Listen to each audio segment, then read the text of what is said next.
Imagine walking down a quiet hallway at University College London. You pass a wooden cabinet, and inside, sitting upright in a chair, is a man who died nearly 2 centuries ago. He's dressed in a Sunday best, leaning on a cane, but his face is a wax mask embedded with glass eyes. Eyes he famously used to carry around in his coat pocket while he was still alive, just to show acquaintances how he'd look once he was mummified. This is Jeremy Bentham. He wasn't just a local eccentric, he was a man so fanatically dedicated to a single idea that he donated his body to be an auto icon, a permanent fixture in the hall. For decades, the display was so bizarre that students would occasionally steal his actual shriveled head to use for soccer practice or ransom it back to the university for £10. It sounds like a macabre prank, but to Bentham, this was the peak of logic. He believed he had discovered the only 2 sovereign masters that rule every human life: pleasure and pain. His argument was deceptively simple. If something brings pleasure, it is good. If it brings pain, it is bad. Every law, every moral choice, and every late-night thought is just a calculation of those 2 forces. But then you're presented with a choice that makes this logic feel suddenly deeply off. Imagine someone offers you a seat in a happiness machine. For the next 10 years, you'll be plugged in, experiencing a simulated life of perfect, uninterrupted bliss. You'll think it's real, and you'll be happier than you've ever been. Most people, when faced with that offer, feel a sudden, sharp hesitation. They start talking about authenticity, real connection, or the loss of control. It leaves you with a haunting contradiction. If we all claim our only goal is to be happy, why does the prospect of guaranteed perfect happiness feel so much like a prison? To understand why, we have to look at the man in the glass case, the useful extremist who was willing to follow a single idea until it drove him right off a cliff. It's one of the strangest things you can possibly imagine in an academic setting. You're walking to a lecture on, contract law, and you pass a dead guy in a box. A dead guy who specifically requested to be put in that box. And the bit about the glass eyes, that he just, carried them around to show people at parties? He'd pull them out of his pocket and say, "This is how I'll be looking at you after I'm gone." It's deeply weird. So, hey. Yeah, you mentioned this in the notes. You called him a useful extremist. I get the extremist part 100%. The mummified head being used for soccer practice kind of seals that deal. Right. They had to replace his actual head with a wax one because students kept stealing it. The real one is apparently kept in a safe somewhere. That's somehow even worse. But okay, explain the useful part. How is this level of, frankly, gothic weirdness useful for us now? He's useful because he provides this incredibly pure, undiluted test case. Most philosophy, most political theory, it's messy. It tries to account for everything: honor, God, tradition, human rights, all of it.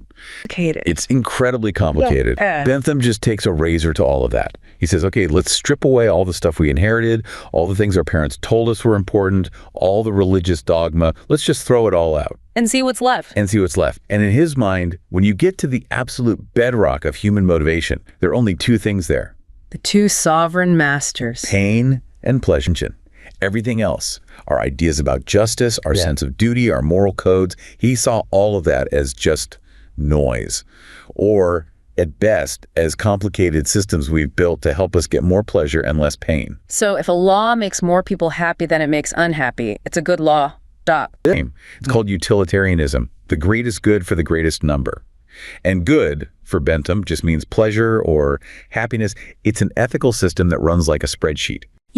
It's easy to mock, but there is something so clean about it. It feels very modern in a way. It gets rid of all the arguments about whose God is right or whose tradition is more important. It just says, let's measure the outcomes. That's the seduction of it. It promises to turn these agonizing moral dilemmas into simple math problems. You don't need a priest. You need an accountant. But that's where it gets scary.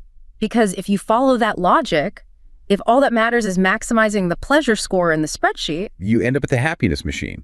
Robert Nozick's thought experiment, which you laid out perfectly.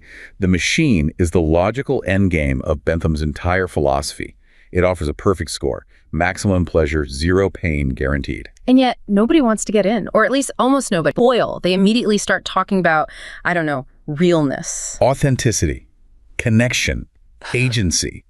We have this deep gut-level feeling that just experiencing happiness isn't enough. We want to earn it. We want to be the kind of person who achieves things, not just feel the sensation of having achieved them. So that hesitation, that feeling of offness, that's the crack in Bentham's foundation. It suggests we're not just pleasure-seeking machines. There's something else we value. And Bentham's system has no category for that something else. To him, that hesitation is just a bug. It's an irrational emotional response that's stopping you from achieving your primary goal. So this whole deep dive, it's about what happens when a society decides to fix that bug, when it tries to build a world based on Bentham's calculus and engineer that messy human need for struggle and reality right out of the system. Exactly. Because his idea, in a very real way, one, we're not ruled by kings or priests anymore. We're increasingly ruled by this utilitarian calculus that have a modern name, though. We call it the therapeutic state. And it doesn't look like a mummified head in a box. It looks a lot more ordinary and a lot more dangerous. To really get a handle on what it looks like in practice, we have to see how it plays out in a person's life. We have a story here, sort of a composite sketch of these trends that really brings it home. Yeah, this one, about a man named Arthur. This one gave me a chill. I heard a story recently about a man named Arthur, a mid-level administrator in a modern London well-being bureau. His entire career was built on the evolution of Bentham's calculus, what we now call the therapeutic state. Arthur's job wasn't to ensure justice or civic duty, but to monitor the subjective happiness index of his district. One afternoon, he encountered a woman whose home was being repurposed for a high-density joy hub. Legally and morally, she had a claim to her land, an objective right rooted in old-world agency. However, Arthur's tablet showed that her individual distress was statistically insignificant compared to the aggregate pleasure boost the new hub would provide the community. He watched her cry, but his training whispered that her pain was merely a variable to be managed, not a grievance to be respected. He offered her a state-sponsored contentment patch instead of a lawyer. As I read about Arthur, I couldn't help but feel a chill. We've moved from being citizens with rights to patients with symptoms. While it's vital to care for mental health, I worry that when we prioritize feeling good over doing right, we surrender the very agency that makes us human. We risk becoming well-adjusted cogs in a machine that has forgotten what it means to stand for something outside of ourselves. So the contentment patch. It sounds like science fiction, but the logic behind it is already here. That's what's so creepy about it. Arthur isn't a villain in a black hat. He's not motivated by greed or cruelty. He genuinely thinks he's helping. He sees pain, and his job is to make it go away. His job is to manage the happiness metrics, and her pain is dragging down the district's average. It's a problem on his spreadsheet. But from her perspective, her pain isn't a problem. It's a righteous response to injustice. They're taking her home. And that's the fundamental shift. This is what the sociologist James L. Nolan identified as the transition from a legal state to a therapeutic state. Yeah, and what's the difference? In the old model, the legal state, that woman is a citizen. She has rights. She has a property deed. If the government wants to take her land, it has to engage with her on that level. It's an adversarial process. She gets a lawyer, they go to court, there's a judge, there are rules. She has what we call standing. She might lose the fight, but she's recognized as a legitimate combatant. Her argument is seen as valid, even if it doesn't win. But in Arthur's world, in the therapeutic state, she's not a citizen with a grievance. She's a patient with a symptom. Her crying, her anger, her distress, that's not seen as evidence of an injustice. It's seen as evidence of her own maladjustment. Wow. So the problem isn't that her house is being taken. The problem is that she's sad about her house being taken. Exactly. And the solution isn't to give her a lawyer. It's to give her a contentment patch.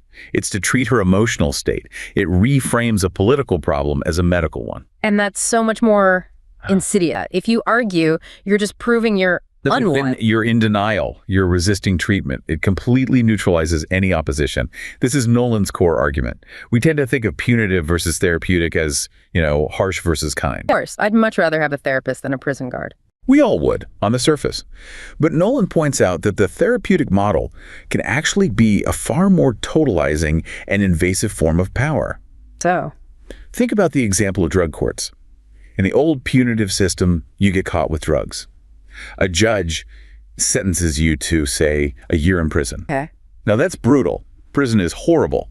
But the state's power over you, in theory, has limits. They control your body, they control where you go, but they don't really care what you think. You can sit in your cell, hating the system, planning your revenge, whatever. You do your time, you get out. The debt is paid. It's a transaction, a very unpleasant one, but it's a clear transaction. Now, consider the therapeutic drug court. The judge says, I'm not sending you to prison, I'm sentencing you to treatment. Involve. Now, the state doesn't just lock in your cell door. Now they're in your head. They mandate therapy sessions where you have to confess your feelings. They monitor your friends. They test your urine. They judge your attitude and your level of remorse. And if you don't perform correctly, if you don't say the right things in therapy, you're failing treatment. You're not compliant. The state's reach extends from your body into your mind into your very soul. The judge isn't a judge anymore. They're a kind of state-mandated parent. And the sentence doesn't have a clear end date. It ends when they decide you're well.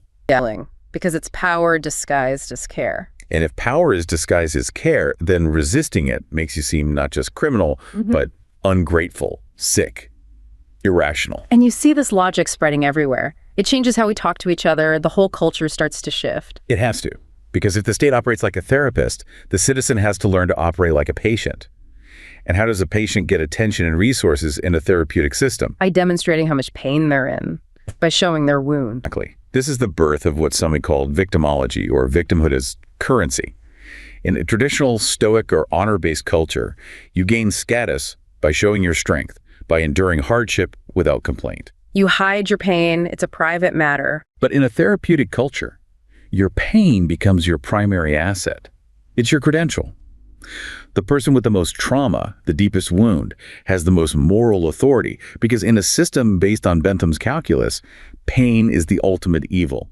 Therefore, the person suffering the most must be listened to first. So we create this perverse incentive to be fragile, or at least to perform fragility. It becomes a competition of suffering. And leads directly to what philosophers call emotivism. This is the idea that moral arguments are no longer about facts or logic or principles. They're just expressions of emotional preference. I feel this is wrong becomes the same as this is wrong. And if I feel it more strongly than you, if I cry louder, if I express more outrage, then my feeling wins. My pain outweighs yours on the great emotional spreadsheet. Reason goes out the window. But the real kicker in all this, the part that keeps me up at night, is that this isn't just a top-down thing. It's not some big brother forcing this on us. Oh, that's the crucial twist. We are asking for it. We're demanding it. The example from the source material was so perfect. After a big, divisive election, you see students on a college campus. And their primary demand isn't for a policy change or a political protest. Their demand is for the university administration to provide more therapists, more safe spaces, more emotional support. It's literally, we are experiencing negative emotions and we need the authorities to manage them for us. It's a voluntary surrender of emotional sovereignty. They're asking the institution to be Arthur, to come in with the psychic equivalent of a contentment patch. They're inviting the state, or the institution, to become their parent. So Bentham's calculus has evolved. It's not just about laws anymore. We've internalized it. We're constantly running the numbers on our own feelings and demanding that the world be re-engineered to produce a better score. We want to be happy citizens, which means we have to be managed citizens. But what happens when that management succeeds? What does that world actually look like, and what does it feel like to live there? That takes us out of the realm of the state and into the realm of the social. It takes us to the story of Elena. Right. If you succeed in building a frictionless society, you get something that looks like paradise on paper. I saw a series of posts online describing a community in a tech-integrated suburb that felt like a living manifestation of the happiness machine. The residents had everything: automated comfort, curated social feeds, and sensory-optimized environments. Yet the story followed a woman named Elena who felt a profound, aching nothingness, what sociologists might call Durkheimian anomie. Because the utilitarian system had successfully solved for pain, it had inadvertently dissolved the organic social glue that comes from shared struggle. When a neighbor's house burned down, no one rushed to help. The insurance algorithms and automated services handled it. There was no need for the messy, painful, but bonding experience of communal grief or mutual aid. Elena realized that in a world where everyone is a self-contained unit of maximized pleasure, the social part of being a social animal simply atrophies. Thinking about Elena's world, it's a sobering reminder that a society without friction is also a society without gravity. We need the pain of responsibility to keep us grounded to one another. If we optimize away every discomfort, we might find that we've also optimized away the very connections that prevent civilizational decay. That image of the neighbor's house burning down, that's brutal. Because my first instinct, my modern rational instinct is, well, good, I don't want a bucket brigade. I want a highly efficient fire department and a seamless insurance claim. Of course, nobody wants their house to burn down. But the story is a metaphor for all the small, everyday struggles that we used to rely on each other for. Fixing a car, mowing a lawn for an elderly neighbor, borrowing a cup of sugar. All the little points of friction that forced us to interact. And in doing so, forced us to build relationships, to build trust. That's the organic social glue the story talks about. It's not formed during the good times. It's formed when things go wrong. When your car breaks down and your neighbor gives you a jump, that shared moment of minor crisis creates a bond. And in Elena's world, the algorithm has solved all the minor crises. The car drives itself and never breaks down. The groceries are delivered by a drone. There's no reason to talk to your neighbor. And you end up with this profound nothingness. That's a perfect description of the concept a French sociologist, Émile Durkheim, came up with over a century ago. He called it anomie. Anomie. It sounds like a medical condition. In a social sense it is. It literally means normlessness. Durkheim looked at the modern world and saw that we were dismantling all the old structures that gave people a sense of place and purpose. Like the church, the local village, the family tree. All the things that told you who you were. You were a baker from this village who went to this church. That might have felt restrictive, but it also gave you a script. It grounded you. Durkheim said that as we gained more freedom from those structures, we paradoxically felt more lost. We became unmoored. And that's Elena. She has infinite choice, infinite comfort, but no anchor. She's just floating. And what's floating next to her are other atoms, not a community. Durkheim had another key concept here. The difference between mechanical solidarity and organic solidarity. Mechanical solidarity is what holds traditional societies together. We're all alike. We share the same beliefs, the same values, the same lifestyle. We stick together because we're the same. Like a village of farmers. Exactly. But in a modern, complex society, that's gone. We have a massive division of labor. We're all different. I'm a podcaster. You're an expert. Someone else is a computer programmer. Someone else is a barista. Durkheim said what holds us together is organic solidarity. We're like the organs in a body. I need the farmer for food. The farmer needs the doctor for health. The doctor needs me for podcasts. We're all different, but we're interdependent. We need each other to survive. That need is the glue. But what happens in Elena's world, the happiness machine, the modern tech state, systematically eliminates that need. If an app can bring you food, entertainment, and even therapeutic validation through a chatbot, you don't need other people. You become a self-contained unit, an atomized individual plugged directly into the system, not into a community. And the system is designed to be frictionless.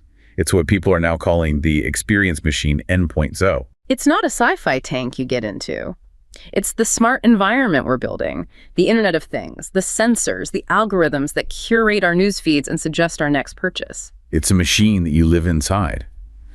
And its goal is the same as Bentham's. Maximize your pleasure, minimize your pain. It learns what you like and gives you more of it. It learns what makes you uncomfortable and hides it from you. And that takes us right back to why we recoil from the machine. Because it removes agency. Nozick's point was that we don't just want to feel like we've written a great novel. We want to have written a great novel. We want to be the person who did the work. We want to be a certain kind of person, not just have the experience of being one. He said that plugging into the machine is a form of suicide. You're killing your actual self and replacing it with a set of pleasant experiences. Reality, he said, has intrinsic prudential value. Meaning that reality itself is good for us, even when it hurts. The pain, the friction, that's not a bug, it's a feature. It's what forms us. The sociologist Zygmunt Bauman talked about how in this frictionless world, we become liquid men. We have no solid core. Our personalities just shift to fit whatever container we're poured into. And when people feel that liquid, unformed nothingness for too long, they start to get desperate. They get desperate for something solid, something real. And this is the darkest part of anomie. When a society loses its shared meaning, its gravity, people will do extreme things to create their own. That's where you see the rise in, what was the term? Existentially motivated radicalism. Yes.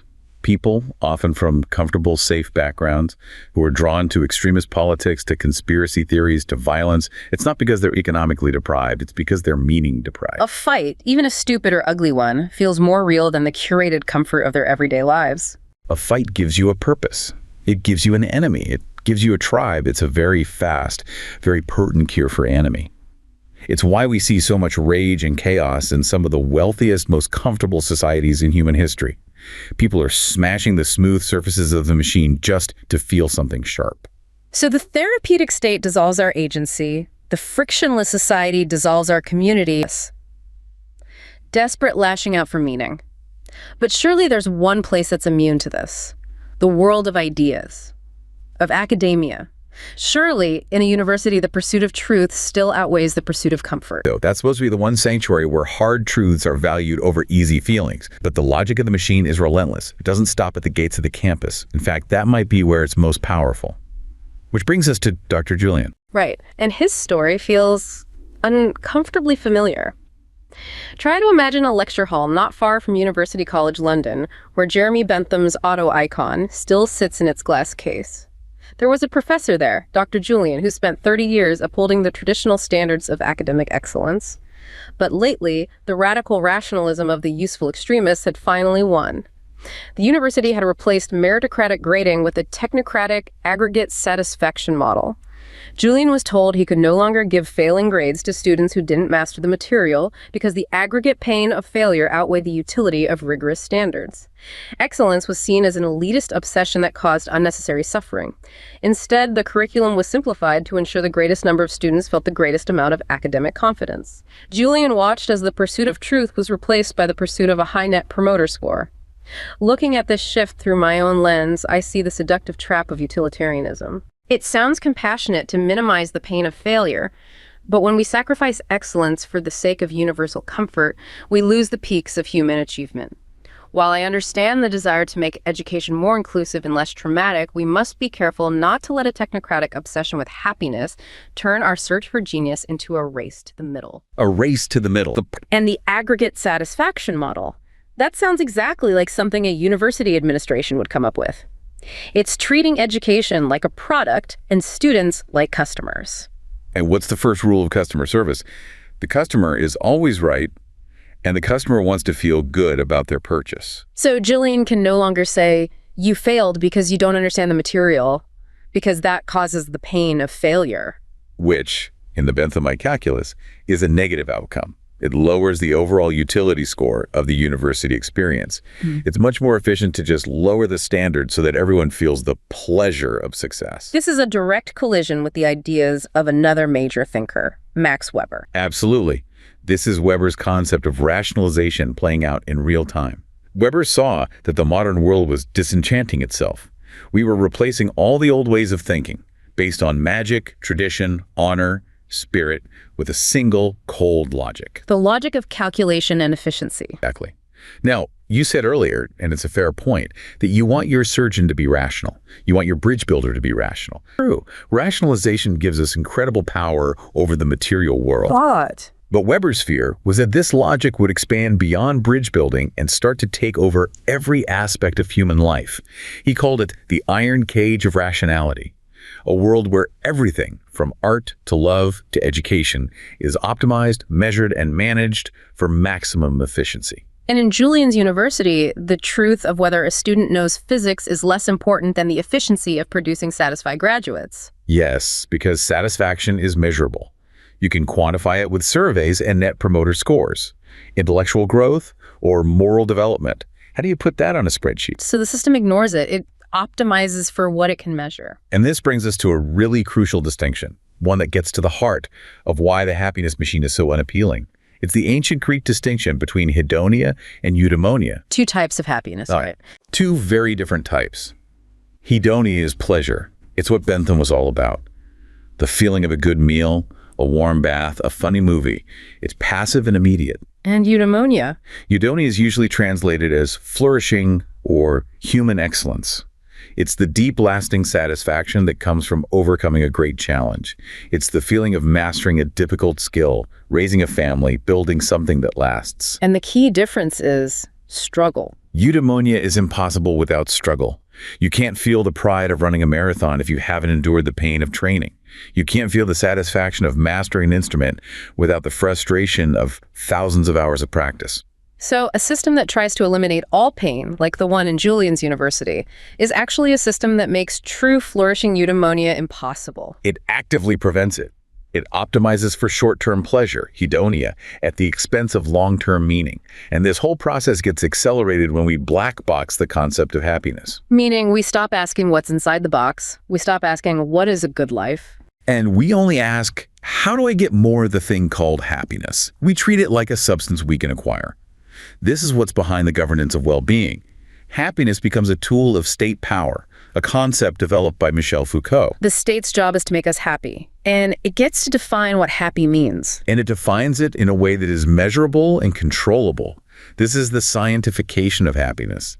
It's the industry of wellness apps, Fitbits, smartwatches, the whole quantified self movement. We're turning our own inner lives into data points to be optimized. Did I get my 8 hours of sleep? Countfulness. We are becoming the managers of our own well-being, using the state's or the corporation's metrics. We're self-exploiting in the name of wellness. And this is where it comes back to the idea of liberty. Positive versus negative liberty. Exactly. Isaiah Berlin's concept. Negative liberty is freedom from interference. The state leaves you alone. Don't tread on me. But positive liberty is freedom to achieve your potential. Freedom to be your best self. Fearful. Who doesn't want to be their best self? But the danger is that the therapeutic state can hijack the language of positive liberty to justify all kinds of coercion. It says, you are not truly free if you are unhappy or unhealthy. Therefore, we have the right, no, the duty to intervene and make you happy and healthy for your own good. We're going to force you to be free. We are going to mandate this wellness program. We're going to regulate your diet. We're going to give you a contentment patch, because only then can you be the self-actualized person you were meant to be. It's the ultimate benevolent tyranny. And this logic is what leads to the collapse of high culture, because high culture is inherently unequal. It's hierarchical. It's elitist. In the non-pejorative sense of the word.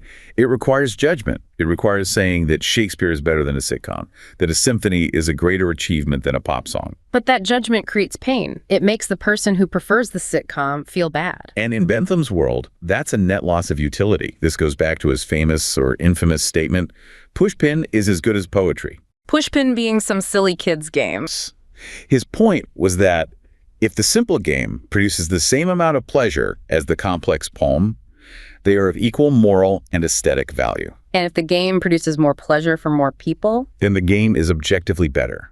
The technocrat, the rational administrator, is obligated to fund the game and defund the poetry department. And that's the race to the middle. You flatten all the peaks of human achievement because peaks cast shadows, and in the shadows, someone might feel inadequate. So we get a world that is comfortable, safe, and profoundly mediocre. A world without failure, but also without genius. So if we put all these pieces together, we started this whole journey with a dead philosopher in a glass case, and we've ended up in a world that feels eerily familiar. It feels like we've walked straight into a novel. We have. And it's not the one we usually fear. For the last 70 years, our image of dystopia has been shaped by George Orwell's 1984. The boot stamping on a human face forever. Big Brother. The surveillance state. The fear of pain. Yes. We've been terrified of a world where they burn the books. But what Bentham's logic leads to is the world of Aldous Huxley's Brave New World. In Brave New World, they don't have to burn the books. No one wants to read them anyway. Why would you? You're too distracted by the feelies, the centrifugal bumble puppy, and most of all, by Soma, the perfect drug with no side effects that keeps everyone blissfully content. The ultimate contentment patch. Orwell feared a society that would control us with pain. Huxley feared a society that would control us with pleasure. Orwell feared we would be ruined by the things we hate. Huxley feared we would be ruined by the things we love. And as we've laid it all out, it feels a lot more like Huxley was the one who got it right. The useful extremist, Jeremy Bentham, he won. His calculus is running the world. We are building the machine he dreamed of. A world dedicated to maximizing utility, to optimizing happiness, to eliminating friction, but we're forced to confront the final, haunting paradox of his victory. In the process of maximizing utility, we might be minimizing the very thing that makes us human. The next time your phone nudges you to breathe, or an app tells you how well you slept, or a policy is passed to ensure no one feels uncomfortable, just remember the man in the glass case. He's smiling because his math is finally working. We have built the machine, and we are stepping inside, closing the door, and waiting for the lights to go on.